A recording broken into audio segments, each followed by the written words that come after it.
داؤد engineering college جو کہ پہلے بنا تھا لیکن الحمدللہ اس نے ہمارے دور میں کام شروع کیا. تعمیر کے میدان میں اگر آپ دیکھیں تو گلشن اقبال کی صورت میں ایک نیا شہر مارد وجود میں آیا. یہ 1972 میں ہماری آباد کاری کا وہ منصوبہ تھا جو آپ پائے تکمیل کو پہنچ رہا ہے اور جہاں کم و بیش 10 لاکھ سے زائد افراد پر مشتمل وہ ایک نیا شہر بن چکا ہے. یقیناً مسائل ہیں. اگر ذرائع نقل و حمل کی ہم بات کریں تو ہم نے شہید ملت روڈ کہ جو آپ کی اس آبادی سے کا اہم روڈ ہے ہمارے دور میں مکمل ہے. شاہراہ قائدین پاکستان پیپلز پارٹی کے دور میں, شاہراہ فیصل کی اثر نو کارپیٹنگ اور اس کو چوڑا کرنے کا عمل پیپلز پارٹی کے دور میں ہوا. گو کہ میں یہاں پر وقت کی کمی کے حوالے سے بہت سی چیزیں نہیں بتانا چاہتا, لیکن ہر شہری جانتا ہے کراچی کا کوئی بھی شہری جب ایمانداری سے تجزیہ کرتا ہے تو بلا مبالغہ وہ کہتا ہے کہ پیپلز پارٹی کے دور میں یقینی طور پر اس شہر کو ترقی ملی, تعمیر ملی, روزگار ملا. آج سندھ کے شہری اور علاقوں کے مسائل کیا ہیں؟ میں سمجھتا ہوں سب سے بڑا ایک مسئلہ جو ہمارے اس صوبے میں ہے اور جو دیہی اور شہری تقسیم کا باعث بن رہا ہے وہ رابطے کا فقدان ہے. اور رابطے کی سب سے بڑی اور سب سے بنیادی چیز زبان ہوتی ہے. گو کہ آج تعلیمی اداروں میں پرائمری سے لے کے ہائر ایجوکیشن تک سندھی تعلیم لازمی ہے, لیکن ہم یہ سمجھتے ہیں کہ سندھ کے شہری علاقوں میں سندھی زبان سیکھنے والے طلباء کو یہ ایک انسینٹو دیا جائے کہ اگر وہ 50% سے زائد مارکس حاصل کرتے ہیں تو انہیں 10% مزید مارکس حاصل ملیں گے. اور اسی طرح سندھ کے دیہی علاقوں میں جو بچے 50% اردو زبان میں اردو کے سبجیکٹ میں مارکس حاصل کرتے ہیں انہیں مزید 10% انسینٹو مارکس ملیں گے. اور اس طرح میں سمجھتا ہوں کہ ہم سندھی زبان کو زیادہ طور پر فروغ دیں گے. مجھے یاد ہے کہ جب تقسیم نہیں ہوئی تھی متحدہ ہندوستان میں آپ ہی لوگ کھاتا نویسی کے لیے ہندی زبان سیکھتے تھے کیونکہ وہ ضرورت تھی. انگریزی زبان اس لیے سیکھی کہ ملازمتیں چاہیے تھیں.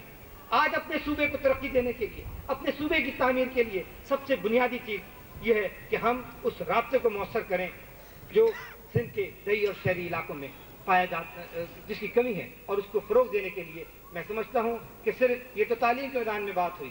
میں دہلی مرکنٹائل اسکول کی اس انتظامیہ کے سامنے یہ تجویز پیش کرتا ہوں کہ جو لوگ فارغ التحصیل ہو چکے ہیں اپنے فارغ اوقات میں یہاں سندھی لینگویج سیکھیں, اور جو سندھی لینگویج شروع کرنے پر اخراجات آئیں گے وہ ہم برداشت کریں گے, اور اس کو پارٹ ٹائم کے اندر آپ ایوننگ میں رکھیں.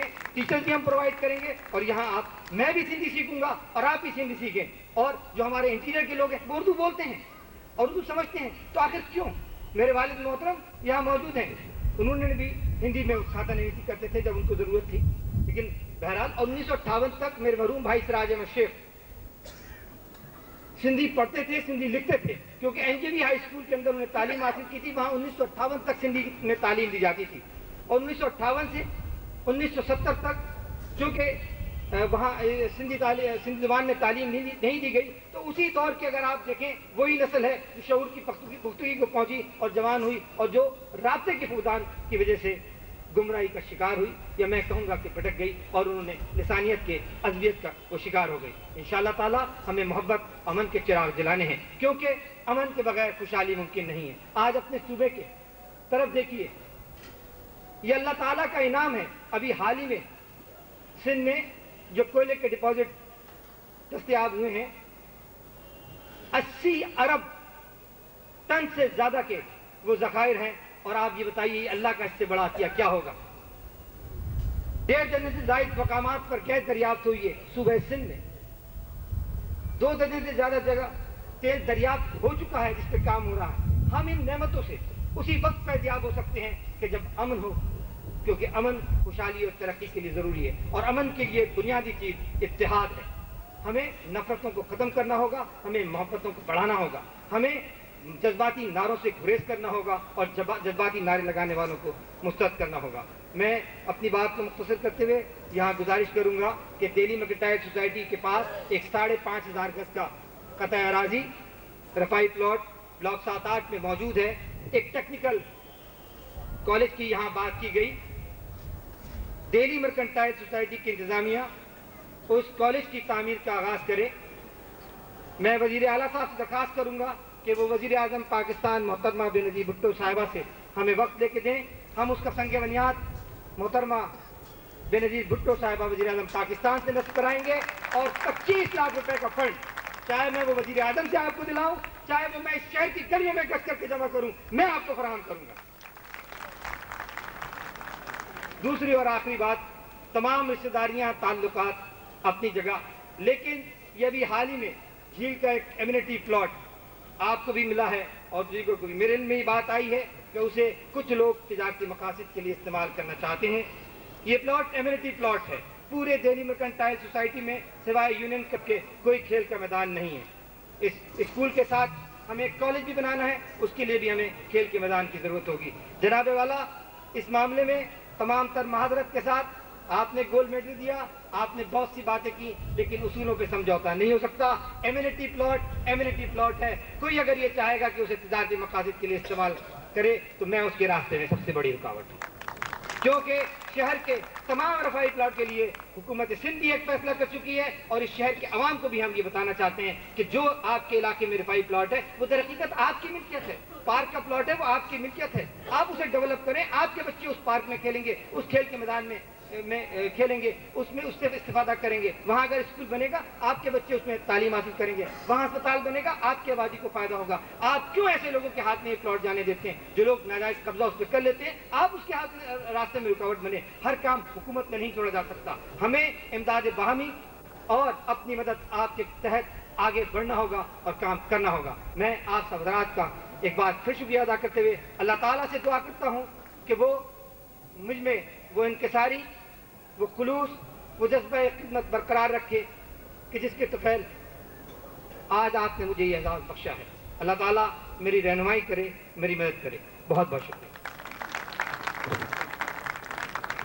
اب میں جناب چیف منسٹر صاحب وزیر اعلیٰ سندھ سے گزارش کروں گا کہ وہ اپنے خیالات سے نوازیں.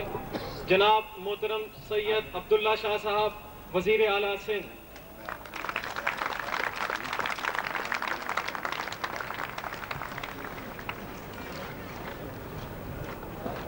بسم اللہ الرحمن الرحیم. جناب قاضی یوسف صاحب, مولانا اسلام تھانوی صاحب, وزیر صاحب, مشیر حضرات اور معزز حضرات, السلام علیکم. السلام علیکم کہا لیکن کسی نے وعلیکم السلام سے کہتے ہیں کہ اگر کوئی مسلمان دوسرے کو السلام علیکم کہے تو اس کا جواب دینا چاہیے اور بہتر جواب دینا چاہیے. ورحمۃ اللہ بھی کہنا چاہیے, وعلیکم السلام ورحمۃ اللہ. تو یہ میں نے بات ایسی کہ سب سے پہلے تو میں آپ کا شکر گزار ہوں کہ مجھے یہاں بلایا اور ہمارے ایک پارٹی کے ساتھی اقبال یوسف صاحب کو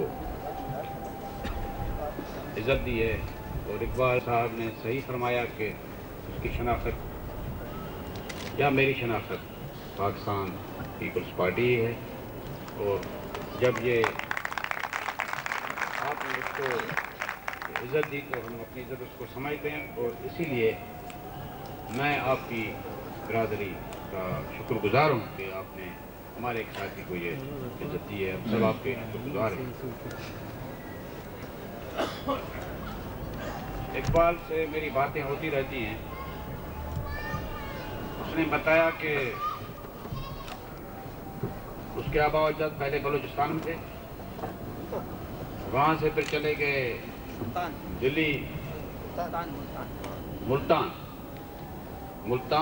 سے دلی, دلی سے واپس سندھ. اسی سے آپ اندازہ لگا لیں کہ بلوچستان سے بھی اس کا واسطہ ہے, سندھ سے بھی اس کا واسطہ ہے, پنجاب کے بھی اس کا واسطہ ہے. اور دلی جو بر صغیر کے زمانے میں تو خیر پنجاب کا حصہ تھا, لیکن دلی کو الگ کہا گیا کیونکہ وہ دارالخلافہ یا کیپٹل تھا انڈیا کا, یونائٹڈ انڈیا کا. تو یہ ایک مرکب شخصیت ہے اور ہر جگہ ویلکم ہے. نہ صرف یہ لیکن ابھی آپ نے اسٹیج پر بھی دیکھا